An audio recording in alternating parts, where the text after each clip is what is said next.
राज्यातील प्रत्येक शेतकऱ्याला ॲग्रीस्टॅक योजनेद्वारे युनिक फार्मर आयडी दिला जाणार आहे। याबाबतची नाव नोंदणी 15 डिसेंबरपासून सुरू झाली। सध्या त्या संदर्भात प्रशासकीय पातळीवर तयारी सुरू आहे। लवकरच राज्यात गाव पातळीवर विशेष कॅम्प आयोजित करण्यात येणार आहे। 1 कोटीपेक्षा जास्त शेतकऱ्यांचे युनिक फार्मर आयडी तयार केले जाणार आहेत। भविष्यात शेतकऱ्यांना विविध शासकीय योजनांचा लाभ याच युनिक फार्मर आयडीच्या माध्यमातून मिळेल। तसंच जमिनीचे खरेदी विक्रीचे व्यवहार करण्यासाठी भविष्यात हे युनिक फार्मर आयडी आवश्यक ठरेल। त्यामुळे येणाऱ्या काही दिवसात महसूल, कृषी आणि ग्रामविकास विभागाच्या कर्मचाऱ्यांच्या मदतीने शेतकऱ्यांनी युनिक फार्मर आयडी तयार करून घेणं महत्त्वाचं ठरेल।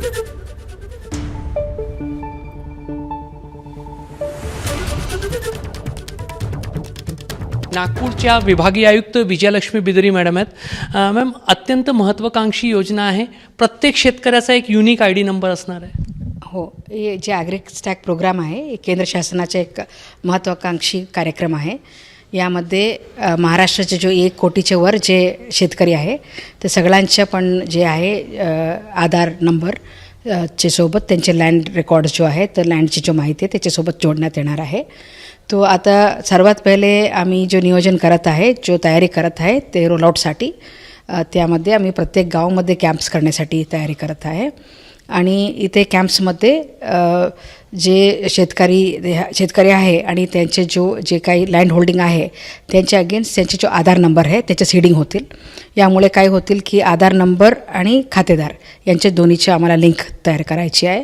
यामुळे काय होतील प्रत्येक शेतकऱ्याला एक युनिक फार्मर आईडी, जैसे आपके पास जो आधार कार्ड है, आधार कार्ड का एक नंबर युनिक नंबर है, अशा प्रकारे एक युनिक नंबर फार्मर आयडी एक क्रिएट होतील आणि ते फार्मर आयडी पुढे आम्हाला उपयोगात येतील। शेतकऱ्यांना याचा प्रत्येक शेतकऱ्याचा एक फार्मर युनिक आयडी क्रिएट होईल तर त्या शेतकऱ्यांना काय फायदा होईल? शासनाच्या विविध योजनांचा लाभ घेताना तो आयडी जो आहे तो त्यांना लागणार आहे। हो, असा एक कार्यक्रम आहे जिथे पहिले आम्ही फार्मरच्या आयडी तयार करणार आहे। त्यानंतर एक क्रॉप झोन रजिस्ट्री पण होणार आहे। याच्यात काय होतील, आमचे जे पूर्वी ई पीक पाहणी होता त्याप्रमाणे इथे फार्मर जे काही क्रॉप झोन रजिस्ट्रीमध्ये जे काही त्यांनी पेरणी केलेलं आहे किंवा जे काही क्रॉप त्यांनी लावलेलं आहे ते ऊस होऊ शकतात, सोयाबीन होऊ शकतात या कॉटन होऊ शकतात, ते सगळ्यांचे नोंद होणार आहे। आणि हे क्रॉप झोन रजिस्ट्री एक आहे, एक तरी फार्मर्स रजिस्ट्री, त्यानंतर क्रॉप झोन रजिस्ट्री आणि तिसऱ्या टप्प्यावर त्यांचं एक कॅडेस्ट्रल मॅप आहे। कॅडेस्ट्रल मॅपच्या सोबत आम्ही एक जिओ रेफरन्स्ड त्यांच्या एक लँड पार्सलचं जे जिओ रेफरन्सिंग करून ते पण त्याचे मॅप पण तयार करतील। हे तिन्ही मिळून हे प्रोजेक्ट आहे आता सुरुवात करण्यासाठी। आणि त्यानंतर सगळे जे शासनाचे जो स्कीम्स आहे शेतकऱ्यांसाठी, केंद्र शासनाच्या होऊ द्या किंवा राज्य शासनाचं होऊ द्या, पुढे जाऊन या ॲग्रीस्टॅक मार्फत देण्यात येईल।